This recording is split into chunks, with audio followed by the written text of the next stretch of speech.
Whiten your hair, reality check, hit like, subscribe, and tell your friends and all that. And we're back today reading another section from The Monument to the End of Time, the book that I wrote with the late great Vincent Bridges. Today we are on chapter 5, section 5. Bright is the noble work. All right. And we shall begin. The Isle de France, the heart of the ancient kingdom of the Merovingian Franks, is not a true island, but a region surrounded and interconnected by water, the river systems of the Seine, the Oise, the Aisne, the Ourcq, and the Marne. This fertile and green region of deep soil, broad meadows, and dense forests, connected by wide, slow-flowing rivers, seemed destined by its geography to produce civilization. The center of that civilization, however, would not grow out of a chance intersection of roadways and waterways. Paleolithic hunters had camped for over a millennia on an island in the broad bend of the Seine, where the north-south hunting trail crossed the river without leaving much of a trace. Eventually, the low rise on the eastern end of the boat-shaped island became a sacred site, and a small community grew up around it. By the 3rd century BCE, a group of Gallic Celts who called themselves Parisii had built a small but prosperous town on the island. They entered history in 53 BCE when Julius Caesar held an assembly in the town, then called Lutetia. The next year, the people of Lutetia joined Vercingetorix in his revolt against Rome. They were crushed by Labienus, Caesar's lieutenant, and the island was abandoned for the new Roman city on the left bank, in what is now called the Latin Quarter. Roman Lutetia was ravaged by the German invasions in the late 3rd century CE, and the island once again became a defensive stronghold. By the time the Roman Emperor Valentinian visited in 365 CE, his dear Lutetia, a small island enclosed within the walls of its ramparts, accessible through wooden bridges alone, was becoming known as Paris.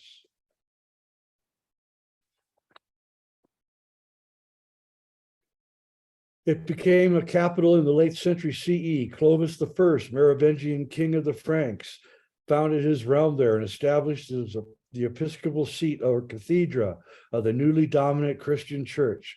His son, Childebert I, built the first pair of cathedrals on the Isle de City, as the island was now called.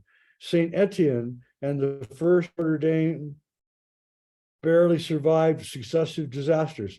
Paris would be rebuilt under the Capetian kings, descendants of its mayor, Hugh the Stout, who successfully defended the island against the Vikings in 885-86 CE.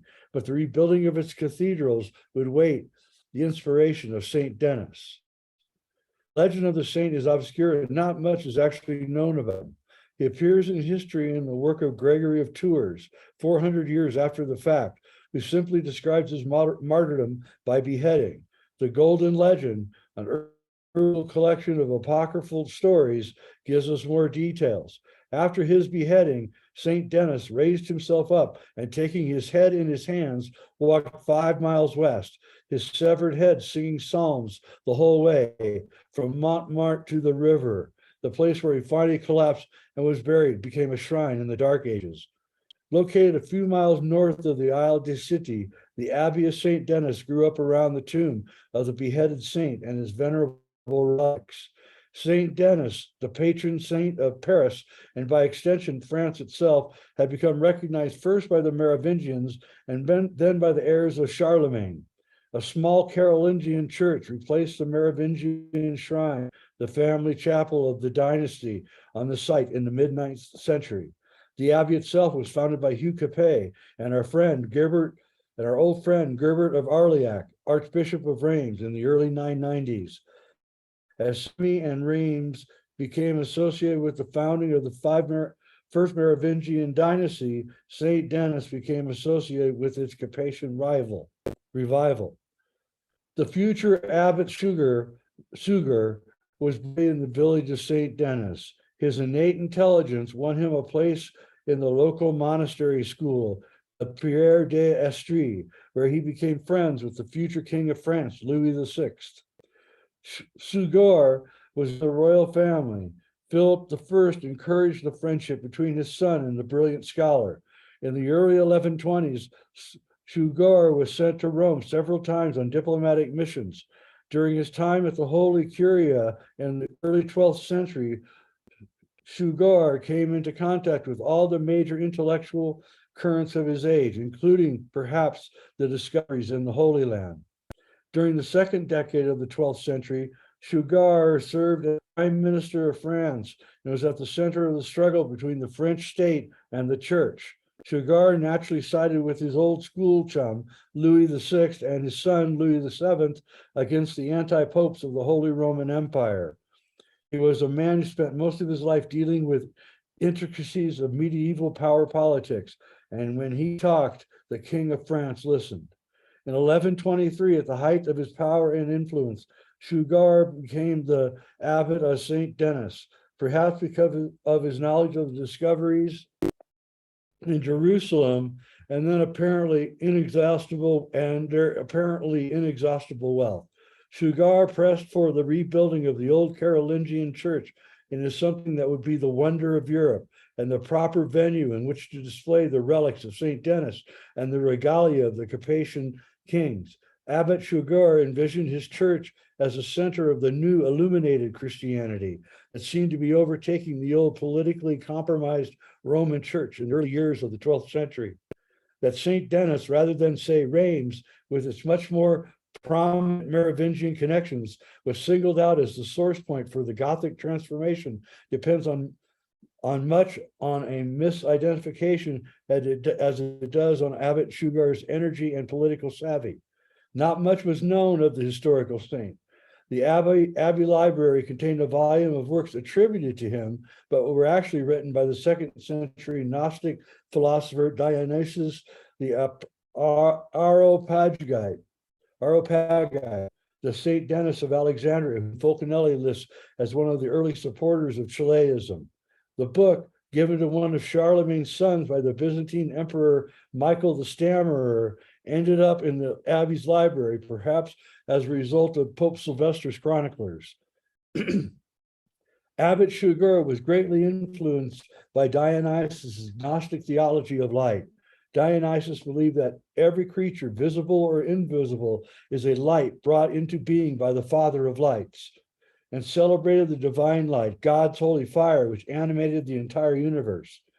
This is amazingly similar to the basic Gnostic concept of the path of return.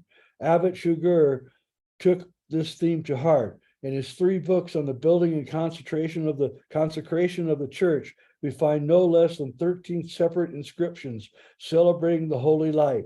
In one of them, a verse written to celebrate a gilded bronze gate, Suger tells us, quote, "Bright is the noble work. This work shining nobly enlightens the mind so that it may be travel through the true lights to the true light, where Christ is the true door," unquote.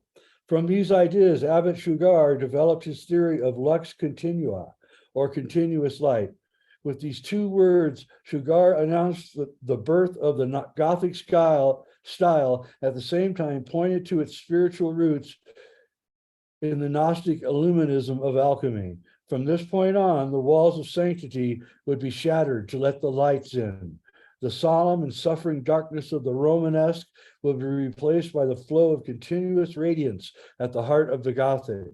By 1133, Abbot Suger informs us he had collected artists and craftsmen from all lands, including a contingent of Arab glassmakers.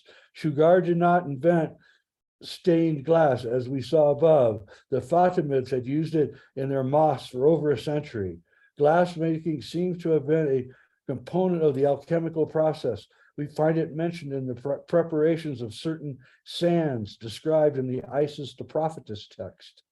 The Fatimid scholars and mystics of Cairo used colored glass fashioned in geometrical patterns as a meditation tool. as seen in the remaining stained glass windows of the Al Hazar Mosque. The good abbot's idea was to use the stained glass to fill the interior of the church with sparkling jewel-like colors. Bright indeed is the noble work. Abbot Suger approached the building of his new church with all the enthusiasm and attention to detail of the Renaissance alchemist in pursuit of the philosopher's stone. To Abbot Suger, perhaps his new light-filled church was the true philosopher's stone. It was finished in 1144, and the dedication was attended by a veritable who's who of the 12th century. Louis VII attended with his soon-to-be divorced wife, Eleanor of Aquitaine, as did most of the bishops of the Western Church and hundreds of knighted nobles. Even St. Bernard was heard to grumble at the expense of gilding a church, attended, compelled perhaps by an authority greater than his own ego, the power brokers of Sion. From its beginnings at St. Denis, the new style spread through central France and then all over Europe, from England to Germany, Portugal to northern Italy. The collection of artists and craftsmen assembled by Abbot Suger developed into schools and guilds that traveled throughout Europe for the next 2 centuries or so, creating a vast collection of Gothic churches and civic buildings. 12 years after the good abbot's death in 1151, his student, the Bishop of Paris, Maurice de Sully, and his master mason, William of Paris, paid him the compliment of bettering his design. On an island in the Seine, the new cathedral of Notre Dame de Paris rose steeply into the light-filled sky. Working on the choir and transepts were begun in 1163 and not completed until 1182. By the time the construction of the nave was underway, another change was sweeping through Christendom. Jerusalem and most of the Holy Land was conquered in 1187 by the forces of Seljuk Sultan Saladin. The West was stunned, and plans began for an immediate crusade, the third according to modern historians. The Second Crusade had been an unhappy affair undertaken in 1147 by Louis VII, during which the Abbé Suger of St. Denis ruled France as regent. Suger, in fact, did so well with the realm's finances that Louis's disastrous crusade hardly made a dent in the royal coffers. In the midst of this political upheaval occurred the cutting of the elm at Gisors, the schism between the Order of Our Lady of Sion and the Knights of the Temple of Solomon. For over a decade, Sion had been building a private power base back in Europe, and after the loss of the abbey on Mount Sion, the entire order relocated. The shift began in 1152, the year after Abbot Suger's death, with Louis VII's gift to the order of the large priory at Orleans of St. Samson, another Dark Age saint with Merovingian connections. By 1178, the order was confirmed by the Pope in the possession of the house and large tracts of land from the Holy Land to Spain. The cutting of the elm at Gisors did more than just split the Templars off from its parent order. It defined the boundary line between the Plantagenets on one side, supported by the Templars, and the Capetians on the other, supported by Sion. This division would eventually produce not just the destruction of the Templars by the French King Philip III and his puppet Pope Clement V, but the catastrophe of the 100-Year War between France and England.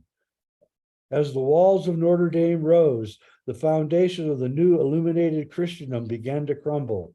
Loss of Jerusalem, and eventually the rest of the Outremer, made the universal nature of the church questionable. The Grail romances, whose imagery would appear in the decoration of Chartres, Notre Dame de Paris, and the cathedral at Amiens, attempted an end run around the church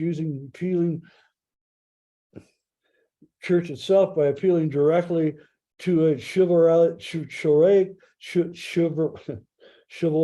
sense of destiny. With the failure of the Third Crusade and the subsequent strife among its leaders, the grand plan began to falter. The Orthodox Church fought back in the so-called Crusades against the Christians. First, almost by accident, Constantinople was conquered by the Fourth Crusade. The empowered Pope Innocent III disempowered Pope Innocent III to go after the heretics in southern France. 50 years later, with southern France and its culture destroyed, the hope of a new kind of Christianity, once so promising, had been lost forever. So, as I said last time, the cathedrals were built during a warming period where it got really nice and warm in Europe from 1000 to 1350 or so when the mini ice age came. And this allowed them to have the time to grow food adequately enough to have these gigantic construction projects. There at the end, what I was talking about was, of course, the destruction of the Cathars in South France. This was the horrible crusade where the Pope told his general to go kill everybody in the south of France. And when the Pope said, well, basically the general said, how am I going to be able to tell the Catholics from the Cathars? And the Pope said, kill them all. God will sort it out.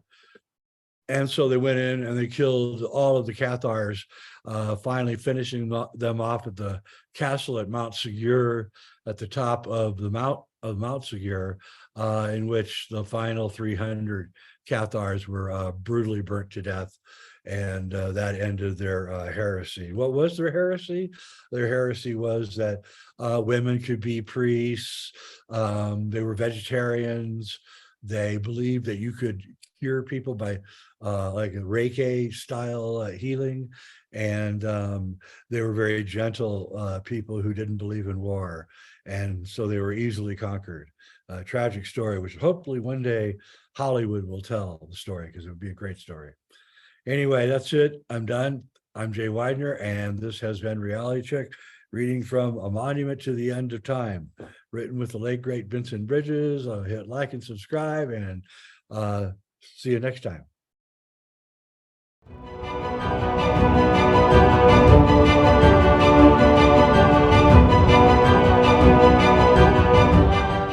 This is Jay Widener, Reality Check, and we're starting a membership plan for content that we don't normally want to put up on some of these platforms, and I want you to join.